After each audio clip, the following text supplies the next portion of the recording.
It takes forever to build. Quality is just not going to be the same. The contract is going to be super complicated. We're going to have all these different hidden costs, and I just can't do it. I can't deal with it, and I don't think I can handle all of these things that people tell me when it comes to building a new home. So here's what I want to do. Today, I want to walk you through my top 10 biggest myths and fears about building a brand new construction home. I want to talk you through, hopefully ease some of that fear, give you some context, and hopefully by the end of the video, you feel good about trying to build a new construction home. So here we go. Point number one. A lot of people tell me this big fear is new construction means I'm going to have hidden costs, and I don't know where it's going to land and how I'm going to have to spend my money and what's going to go on. What do I do? So here's what I'll tell you. There's not going to be any quote unquote hidden cost. Let me give the caveat to that though. A lot of times what you see when you look at a builder's floor plan, that is the base pricing before you do any upgrades, before you do any lot premiums. So that base pricing is probably not what you're going to pay, but it's really not going to be a quote hidden cost. It's more of like, this is the base model, and then we can start bolting on extras based on what you want, based on your needs for your family and how you want the home to grow. And that's different also based on every builder. Some builders, when they build, you contract and it's like, oh, this is the package you're getting, and we can tell you exactly how much that package is going to cost. Others, it's like, hey, we're going to go to the design center, and based on what you pick, this is what you're going to pay. But there's no hidden costs. They're going to line those out line by line by line of, hey, this is exactly how much you're spending. This is exactly what this is costing. This is exactly what you're paying for. So yeah, you could see that price jump, but it's not going to be hidden. So just know, at least good, reputable quality builders that I like to work with, they have very good pricing transparency about what something is actually going to cost. And so you know that going in before you ever get too crazy down the line. And also you have the ability to adjust your budget, to potentially get more incentive money, to pull back on some things. So like, here's the thing that I love is like, when we're designing homes, a lot of times you walk out of those design meetings with a full Excel spreadsheet of, hey, this is everything you're spending money on. And then it's like, hey, we go to the cutting room floor, get a drink, talk it over with your spouse and say, hey, where do we need to cut? Where do we need to make, to get to the number that we have to get to? So there's not going to be a ton of hidden costs. Yes, the price is going to go up based on the base price, but it's not going to be hidden. You're going to see that all throughout the entire process. Fear number two, it takes forever to build a home. Well, it doesn't take forever. Through, COVID, 2020, 2021, 2022, we were seeing build times 10, 12, 14, 18 months, 2 years. That's not the case anymore, at least not here in DFW. Most of what I'm seeing right now in terms of build time is we're looking somewhere between 6 and 9 months. A few builders are still quoting 10, but for the most part, everything that I've gotten under contract recently with clients, all of those builders have said, hey, yeah, we can do this house in about 6 to 7 months, and a lot of that is dependent on permits and the weather and things like that. So it's not going to take you forever to build. It's not going to close tomorrow, but we're going to, move through that process relatively quickly, which honestly, it gives you plenty of time to make sure your finances are in order, to get your home sold if you need to get a home sold, figure out what you're doing with your landlord if you're leasing. Like, it gives you a longer runway. So let's turn that fear into an opportunity and just say, hey, we've got 6 months, which means we can kind of figure all these things out. We can get all of our ducks in a row. And then when we're ready, our home will be ready for us to move into. It is a little bit of a unique situation, so you kind of have to plan accordingly. So we kind of have to talk through what that plan looks like. But, we're not at these long build times. Now, yes, if you go with a fully custom home builder and you decide to do everything custom, yeah, it's probably going to take a little bit longer. You got to clear land. Yeah, it's going to take a little bit longer. But if you're going with a big production style builder, figure 6 to 8 months and you're going to be in a good space. Fear number 3, it comes out in a quality concern. You'll hear people all the time is like, oh, homes aren't built the way they used to be built. And I think that's fair. But from a quality standpoint, if you choose a reputable builder, I want you to think about this. Like, they're in this business to make money. And they don't make money unless somebody continues to buy their product. And people don't continue to buy their product unless they're putting out good quality products, for the most part. So I will tell you, reputable builders have good quality control things in place to make sure that they're putting out the best quality product possible. Those homes are getting inspected at different phases by the city. I also always recommend to my clients that we do phase inspections with a third-party inspector so that things are not getting missed, things are getting taken care of. You're getting your quality out of it. You're spending a lot of money. I want you to get the quality. So we're going to do those inspections, but also do your homework, ask questions, ask, what builders are good, what builders you should look at. If you have curiosities about that, I've covered a lot of different builders on my channel. Just take a look and tell you who I like, tell you who to avoid, start looking online, read the reviews. But, the quality, we're going to be fine. Also, but I need to give you this word of caution. Your home is not going to be perfect. It never will. I don't care if you bought a home that was built in the 80s, the 60s, the 90s, the early 2000s, or in 2023, 2024. It will never be perfect. There will always be things wrong with it. This is why we get a home inspection. This is why we want to make sure everything is as close to right as possible and make sure that it can be taken care of. This is why their warranties are in place, but it will never be 100% perfect because there is not a perfect person that builds houses. Fear number 4, what I see is not what I get. And here's what I think this one amounts to. This one is those moments when we go into a community and we walk into a model home and you see that it is dressed for the red carpet and you're like, oh, this is awesome. This is really cool. And then you kind of start going through the process and you're like, oh, my house looks like a peanut butter sandwich, not a steak dinner. And you're like, what happened? Well, you have to, visually understand that when you walked into that model, it was full of furniture. They had, done accent walls and they put all kinds of different upgrades into those homes. Some builders do a really good job of keeping their model homes very moderate so that when you look at them, you're like, oh, this is exactly what my house is going to look like. Other builders dress their models up like they are exactly that, like they are supermodels and that they're going to go walk the red carpet. And you can get that, but you know that you're going to spend a lot of money, right? So it's kind of that value understanding of, hey, what kind of builder are you looking at? What kind of direction do you want to go? Do you want to spend all the money to get everything that you want? And some people, that's just what they want to do. Like, hey, this is our, last house we're ever going to buy. We're going to do it all right now. It's like, great. Other people are a little bit more budget conscious and they're like, hey, we have this that we want to get. Can we do that for this money? And it's like, yes, then we need to look at this builder. Or I even have some clients that are like, hey, we want to build, but we don't want to have to make any design choices because it's just overwhelming. We want to pick a package and we want to go that route. And there are great quality builders that are doing that as well.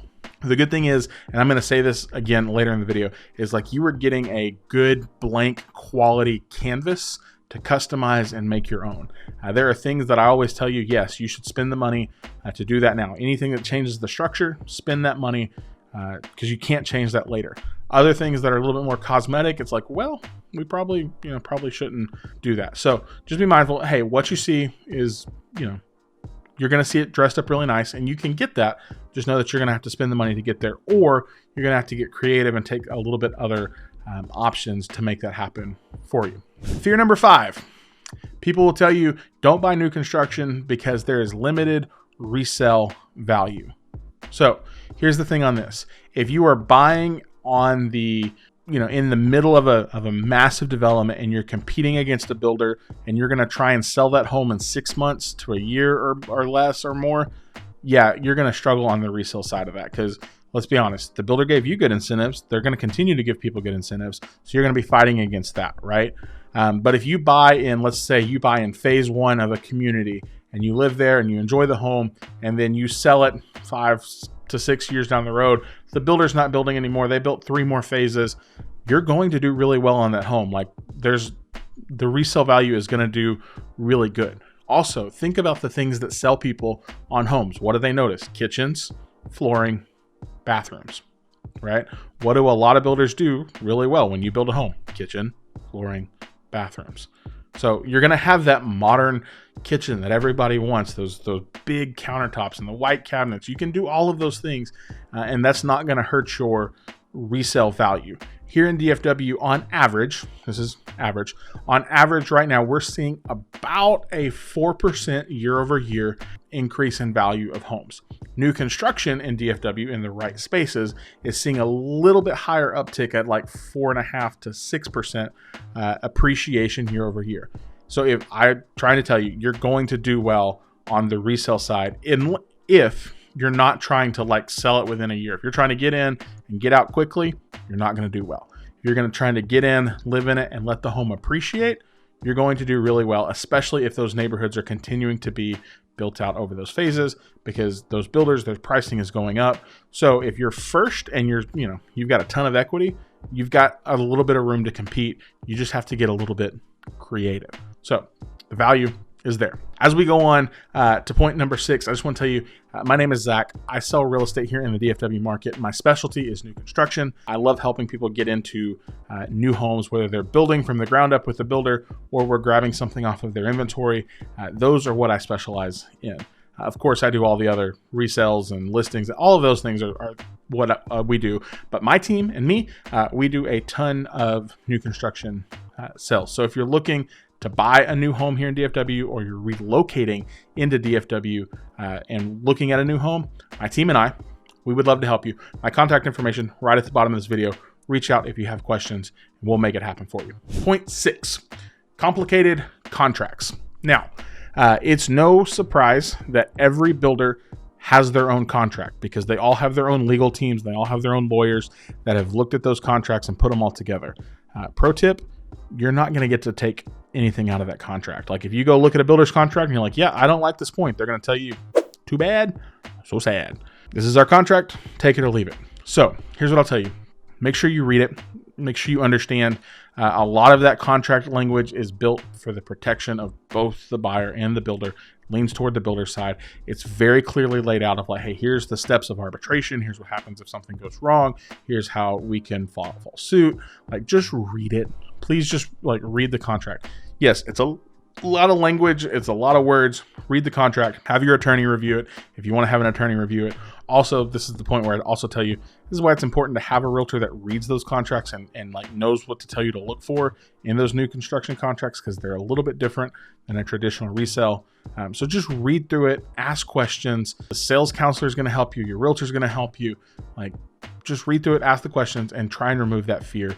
Yes, it is written for the builder's benefit, but if you read it, we can make it happen. Plenty of other people, here's what I'll say, plenty of other people are signing it and using it and buying houses from them. So obviously it works, right? So that's what it is. Fear number 7, a lack of landscaping. Now, don't get me wrong. I am a huge fan of, you drive down those streets of those homes that were built 25, 30 years ago, and you see the massive, beautiful trees. I love it. It brings me joy. I love seeing that. It's beautiful. What I don't love is those trees have, roots, and they grow. As I throw my pen, and they grow, and they do exactly that. And they get up underneath houses. They cause foundation problems. They cause plumbing problems. They're really pretty on the outside, really complicated if they cause a problem. So lack of landscaping, which means let's turn this around from a fear to an opportunity. Hey, you've got the ability to plant what you want. You want to plant a garden, plant a garden. You want, rose bushes, plant your rose bushes. Obviously, you're probably going to have to get approval from your HOA, because most new homes are in HOA communities. But it gives you a blank canvas to be creative versus having something where you're having to fix a problem. I think that's the biggest thing I could tell somebody about the difference between new construction and resale is it's like, hey, you have a blank canvas to be creative versus you're buying somebody else's problem that you have to fix, right? And so then it's really cool because you'll get to see your house and your neighbor's house all kind of grow up together, keep those trees alive, make sure they're watered, and then build out the landscape the way you want it. Most houses here in DFW, you're going to get a full sod, full sprinkler, a tree in the front yard, maybe a tree in the backyard, and some like basic level flower bed is the majority of what you're going to get on a new construction space. So you've got a good starting point to get you kind of to the next level on your canvas. Fear number 8, cookie cutter homes. So this can be a very real thing, especially if you end up in a neighborhood with, one builder or two builders, and, it's a different style of product, a lot of first time home products. Yeah, this can look a little bit cookie cutter. I'm not going to argue with that. But again, you have the opportunity to make it look different and make it your own within your HOA guidelines. I will say more and more builders and more developers are doing a better job of monotony rules. So making sure so that's basically saying, hey, we can't have this floor plan within 4 steps of the floor plan again. They're also adding in different elevations. And it's amazing to me, honestly, how you can take the same house, change the elevation, change the stone, and change the brick, and it looks like a completely different house. And you're like, oh, I didn't even realize that's the same house. And you're like, oh yeah, it totally is. Because you start thinking about those combinations. And I always think about the the old Sonic drink commercials where the two guys are sitting in the car and they're talking about happy hour and they're like calculating the combinations of like, it's like 40 million billion drink combinations, right? And it's like, and I don't even know how to do the math, but that's kind of what I think about when it comes to elevations in homes. It's like, yeah, it's a little, in some of those neighborhoods, yes, cookie cutter. And you're like, oh my gosh. But more and more neighborhoods, I think, are adding character, adding those elevations, adding those different stone packages, especially if you're building from the ground up. This is that space where I would tell you spend the money to get the elevation that you want, because you're definitely not going to be able to change it later. Get the brick that you want. And here's the pro tip. If you've hung around this long, white brick. Everybody is so in love with white brick. There's usually a builder has like a painted brick and then like a non-painted brick. Take the cheaper option, get the white that you want to see, but you're not going to be able to tell the difference between the higher brick and the lower brick. If it's both white, take the cheaper one. You'll thank me later. Okay, we've got 2 more. You stuck around this long. 2 more. You're going to have to deal with new construction noise and mess. It's kind of a thing. So I would say this is probably a legitimate fear. We lived in a new development a couple different times. I drive through a ton of new developments. I've kind of pulled quite a few nails out of tires. That's just kind of part of it. The noise, it really hasn't been that much of a problem for us. At least early on. Builders like to try and do a lot of things in sections. So usually you'll see like a whole section of a street kind of gets done. But I kind of think about this one as a short-term pain for a long-term gain. As, hey, bond with your neighbor over like those dang construction workers showed up at 7 a.m. and started pouring concrete. Can you believe this? Like, use it as a bonding opportunity. Also, it's only temporary. Like I said, build times right now, 6 to 8 months. So if you can live through that temporarily, even a shorter window, your house is well insulated, so probably a little bit quieter. Short-term gain, long-term potential. It is what it is. You just have to be mindful that that's what you're walking into. And lastly, fear number 10 is the financial challenges of building. And this one, I think we could blow this one up big time, right? So many builders right now have financing incentives, not only for your closing costs, but also for your design and structural options. So the biggest fear people here is like, oh, do I have to pay for that all right now? No, it gets rolled into the contract. Yes, you might have to make an additional design deposit based on, the builder and how much you do at design if you go over your allotted, credit amount. But you're not going to pay for all of it up front. So there's, remove that fear. So you have builders that are giving incentive money that are trying to help buy your interest rate down, because the biggest fear with this is like, oh, I don't know what it's going to be in 6 months. Nobody knows, right?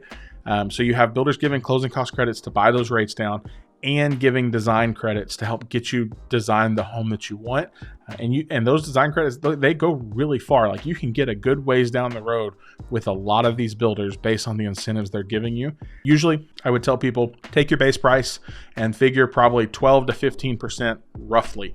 On top of that is probably a healthy margin for where that home will be if you're going with a builder that allows you to do different design. So 12 to 15%, that includes structural. And then, of course, if you add a lot, a better lot or things like that, and they're going to work with you to get that financing done. They're also going to, again, because you have the long process, you're going to work with their lender and your team, and you're going to say, hey, look, this is what we're thinking about doing. Can we still qualify for this loan if we added this much, or do we need to move to a different floor plan so that we're not at the top end of our budget? We have all the time to do that, to make those decisions and make it happen. You just have to know, once it's decided on, it's not going to get changed without you paying for it. A lot of these builders, if you want to make a change order, they're going to charge you. So financial challenges can be eliminated by, hey, you've got time on your side, and B, you've got the builder paying all of these incentives to try and help you get into this home and build, because they want the home to be sold, because they want to make money, and they want you to have a house. So those are my top 10 fears of building a home. Hopefully that was a debunking for you. Hopefully gives you a little bit of peace of mind. I'm sure you probably still have questions. And if you do, again, my contact information is right down here. I would love to help answer those questions. Reach out. My team and I, we are 100% committed to getting as many people as possible into houses here in DFW. So if you have questions or you want help navigating that transaction and a realtor to walk by your side through every step, contact information is there. If you want to drop questions or comments down below, try and respond to all of those as best as we can. So ask us those questions there. And then, of course, lastly, if you found value and you want to continue to learn about new construction here in DFW, subscribe to the channel. We have content every single week talking about new construction here in DFW, trying to help you make the best decision possible any way that we can. So we're here for you when you need us. Thanks for hanging out with us today. I'll see you in our next video. Bye for now.